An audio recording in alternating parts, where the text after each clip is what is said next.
আমার তরে কাঁদবে। পুরোটা প্রিন্ট করেছিলাম, সেটা তো পরে 100-র উপরে হয়ে গেছে প্রিন্ট। মরণকালে থাকবে একদম হল তো ছাড়তেই চায় না, যেখানে নেয় সেখানে আর ছাড়ে না। না কেউ কত ব্যথা। 3 মাসের মতো একদম 1 নম্বর, মানে ছবি চলছে আর কেউ নামাচ্ছিল তো।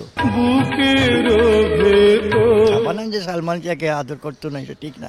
চিঠি এলো যে। সত্যের মৃত্যু নিয়ে যদি বলি, এটা হচ্ছে যে আপনার সালমান শাহ মৃত্যু হয় 6 তারিখ, এর 11 তারিখ মৃত্যুর 1 সপ্তাহ পরে ছবিটা মুক্তি পেয়েছিল। এটি 6 তারিখে ছবিটা মুক্তি পাওয়া, মানে যখন ও মারা গেল তার আগের থেকে আমরা এগুলি বুকিং করে ফেলেছিলাম। না না, ওটা 11 তারিখে রিলিজ হওয়ার কথা ছিল, এবং সেটা 11 তারিখে রিলিজ আমরা করেছি তারা 1 মাস আগের থেকে। হলে হলে পে করানো, পোস্টার পাঠানো, ফটো সেট পাঠানো, তখন তো অনেক কিছু পাঠাতে হতো, এখন তো কিছু পাঠাতে হয় না। তখন ফটো সেট পাঠাতে হতো, পোস্টার পাঠানো হতো, ব্যানার পাঠাতে হতো, এগুলো সব আমরা অনেক আগে করেছি। 6 সেপ্টেম্বরে ও মারা যাওয়ার পরে যে অনেকে বলে যে আমরা 11 সেপ্টেম্বরটা ধরেছি, না, 11 সেপ্টেম্বর অনেক আগে থেকে আমাদের ডেট করা ছিল, এবং সেটাই হয়েছে। এবং আমরা যখন শুনলাম 6 সেপ্টেম্বর, তখন আবার নতুন করে শ্যুট করে সালমানের উপর একটা শোক বানিয়ে আমরা ওই ছবিতে লাগিয়েছি, যে সালমানের অকাল মৃত্যুতে আমরা শোকাহত, আমরা ওটা ওই ছবির মধ্যে লাগিয়ে আবার ওইটাকে প্রিন্ট করে দিয়েছি।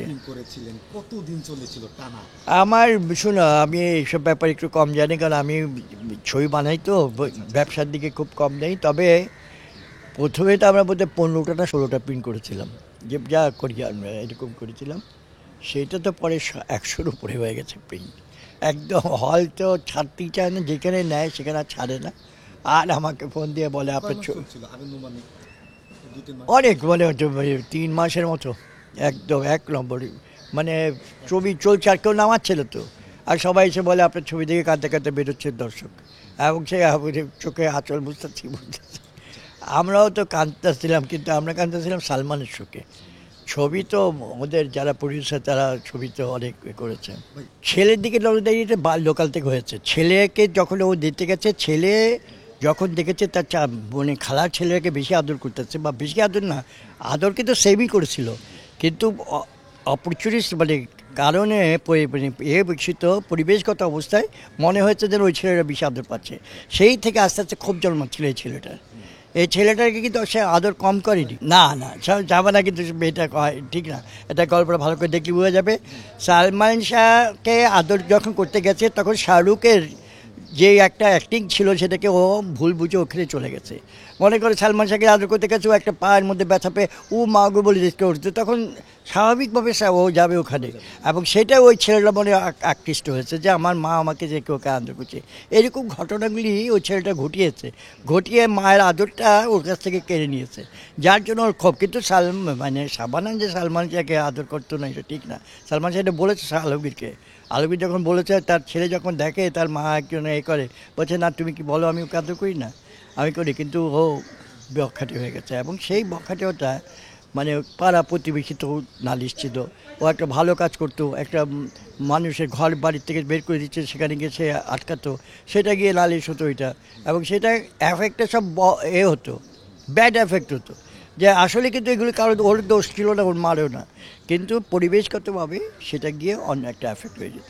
না, উনি কিন্তু একটা বিচারক ছিল, হ্যাঁ, উনি কিন্তু ওইখানকার একটা বিচারক ছিল, এবং উনি যে ওই যে সালমান উনি বলেছে, কিন্তু কয়েকবার শাবানাকে বলেছে, এবং উনি ফিল করতো এটা, শাবানাকে সে বলতো যে নিজে ভূমিকা রাখেনি, কারণ মায়ের খুব প্রেমিক ছিল এটা ছেলেটা, সে মায়ের আদরটা বেশি খুঁজতো। কেন মা ওকে আদর করতো না, ফিল করতো। আসলে এটাই ব্যাপারটা হচ্ছে যে আপনি যখন আমাকে বেশি করবেন, তখন আমি আপনার প্রতি ঝুঁকে যাব। আপনি আমাকে অবহেলা করলে আপনার দিকে আবার বেশি থাকবে, যে উনার এটাই আমার করতে হবে।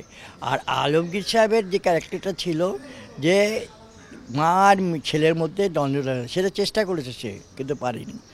এমন ওটা হলো আরেকটা গল্প হতো, এটা একটা গল্প, ওইটা আরেকটা গল্প। না হতে পারে, দুনিয়ার প্রশ্ন হতে পারে না, এটা কিন্তু ওইটা হলে আরেকটা গল্প হতো। আমি গল্পটা করেছিলাম মা ছেলে গল্প, যে এক মা তার ছেলেকে মৃত্যুদণ্ডের ফাঁসি দেওয়ার জন্যে সাক্ষী দেবে বিচারক। আমাকে কিন্তু এই এক লাইনে গল্পটা বলেছিল আমাদের প্রডিউসার পানাউল্লাহ, কাহিনীকার কিন্তু তার নাম, আমার নামে নাই।